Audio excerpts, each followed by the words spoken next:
Hi everyone, welcome back to my channel. Today we are going to discuss about maxilla and mandible in this video for our head and neck anatomy portion. So let's get started. So for maxilla, it has a body and four processes. So imagine like our body, and then we have four processes. How four processes? Two legs and two hands, right? So similarly, maxilla has a body and it has four processes.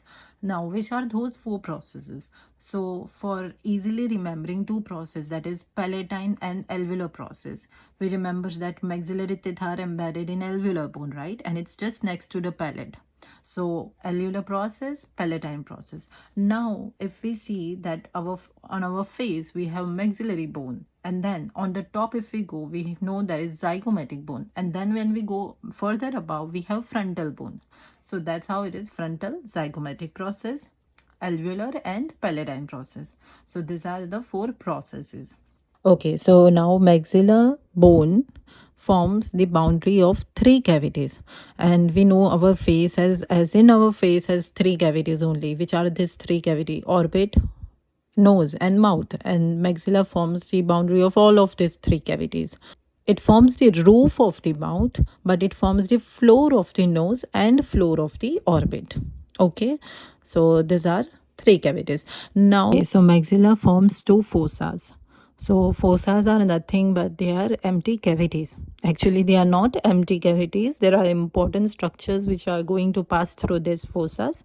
We are going to go look into those structures in the coming slides. But for now, which two fossa? Infratemporal fossa and pterygopalatine fossa. We can see the pterygopalatine fossa in the picture. And which two fissures it forms? So the two fissures are infraorbital and pterygomaxillary fissures. So fissures are nothing but they are like cracks in the bone, and fossas are spaces in the bone. Okay, we are going to discuss everything in detail in the coming slides. Okay, so this slide is important. That is the infratemporal fossa. So now as we see that infratemporal fossa is a space, right? So we can see in the first diagram that the infratemporal fossa is this green space.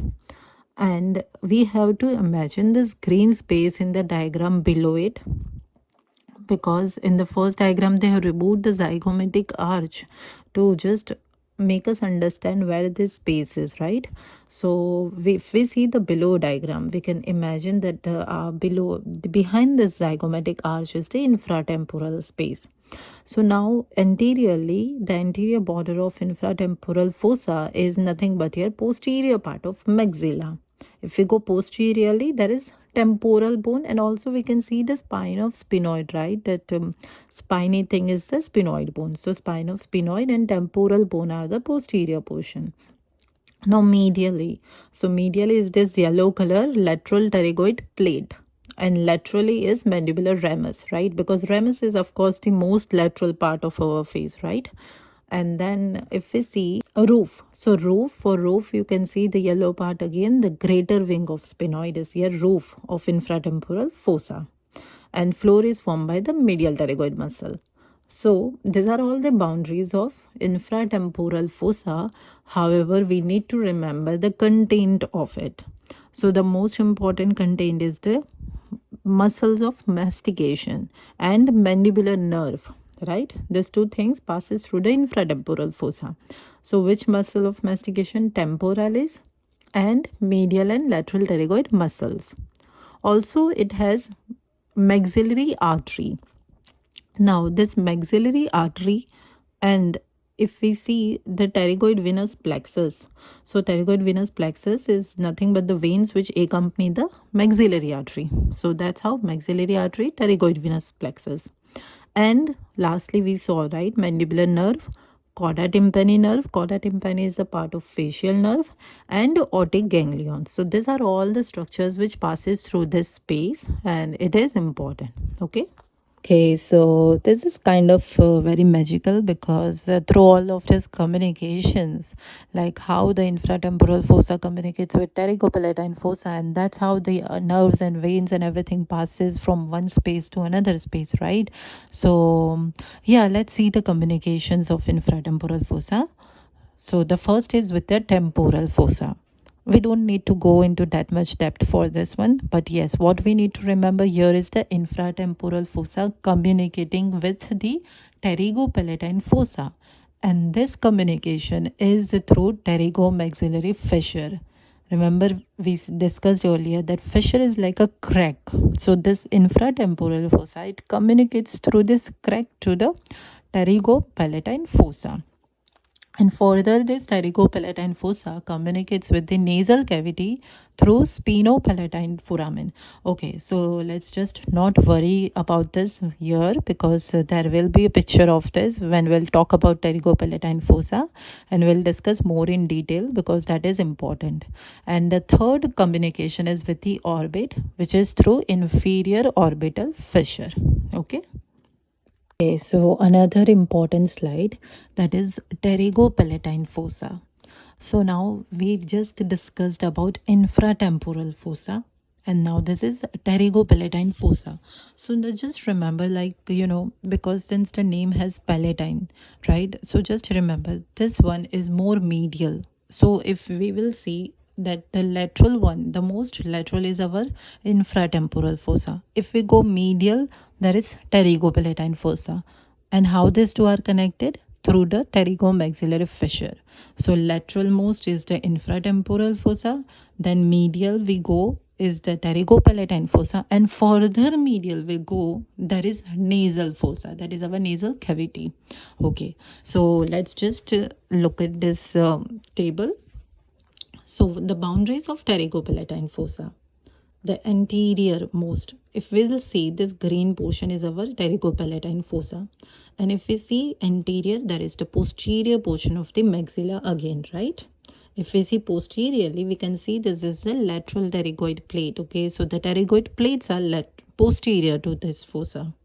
Then we see mesially, mesial, right? Medial, we just discussed that the most medial is the nasal cavity. So medial is the nasal cavity, lateral is the infratemporal fossa. So imagine like pterygopalatine fossa is in the middle, the lateral side it is infratemporal fossa, and on the medial side is a nasal fossa. Now roof again, we can see this is a very good diagram. Roof, we can see there is a greater wing of sphenoid bone. Okay, just we need to remember there is a greater wing of sphenoid bone. Actually, we don't need to remember as such the boundaries of this. The main thing over here is the content only, right?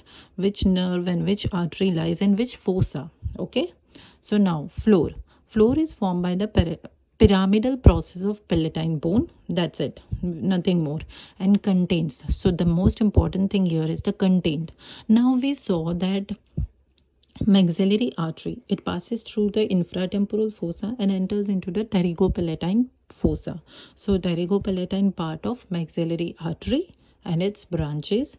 Then we saw mandibular nerve was in the infratemporal fossa, and here it contains the maxillary nerve of pterygoid canal, pterygopalatine ganglion, and branches. Just for remembering all this, just remember all the things which starts from pterygopalatine thing. Pterygoid, pterygopalatine, everything comes under pterygopalatine fossa except pterygoid plexus of vein, which is in the infratemporal fossa. Okay, so pterygopalatine fossa's major communications. So we saw earlier infratemporal fossa communication. Similarly, pterygopalatine fossa, it has many communications. We'll see one by one. This is really a very good picture. So if we go, first we know that pterygopalatine fossa, it communicates, there is what on the lateral side, we know infratemporal fossa, right? So see, laterally there is infratemporal fossa, and how it communicates through pterygomaxillary fissure. So lateral is sorted. Now we saw medially it communicates with the nasal cavity, right? We saw that also. So how it communicates? Through the sphenopalatine foramen. So that's how lateral and medial is sorted. Now if we see postero-superiorly, so this pterygomaxillary fissure, it's communicating postero-superiorly with middle cranial fossa through foramen rotundum. It communicates antero-superiorly with the floor of orbit through inferior orbital fissure. So postero-superiorly it communicates middle cranial fossa, antero-superiorly it communicates with the floor of orbit. Now This is all superior. Now, inferiorly, it communicates with the oral cavity through greater palatine canal, right? So that's all the communications.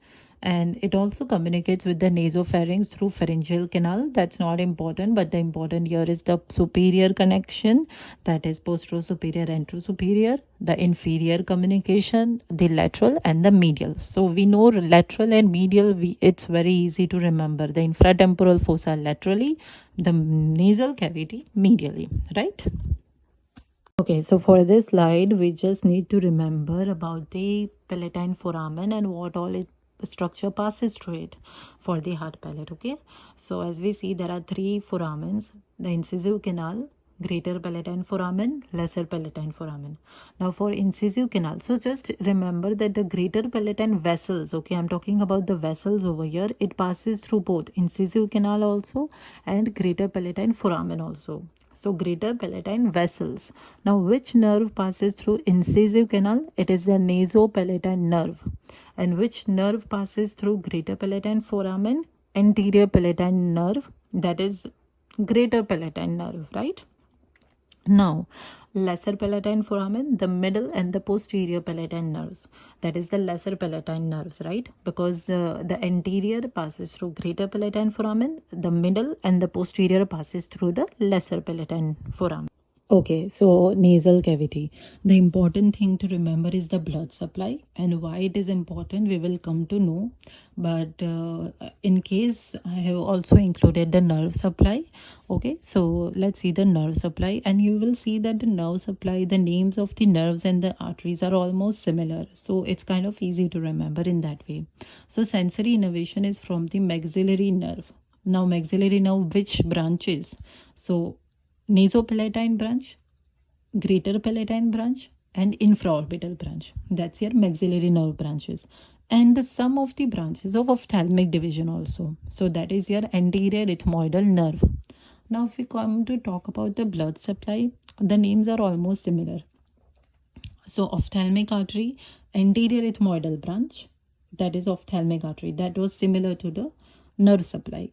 Then also facial artery, that is septal branch of superior labial branch of facial artery, right? Because we see that the nose is very close to our superior labial, that is your upper lip. So the septal branch of facial artery, and third is your spinopalatine branch of maxillary artery. Okay, so now let's talk about the casal besh plexus.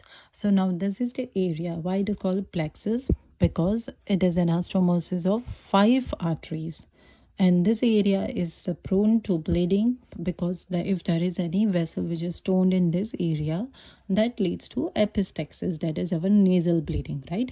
So all those arteries which we saw in the previous slide, that is the spinopalatine artery from maxillary artery, greater palatine artery from maxillary artery.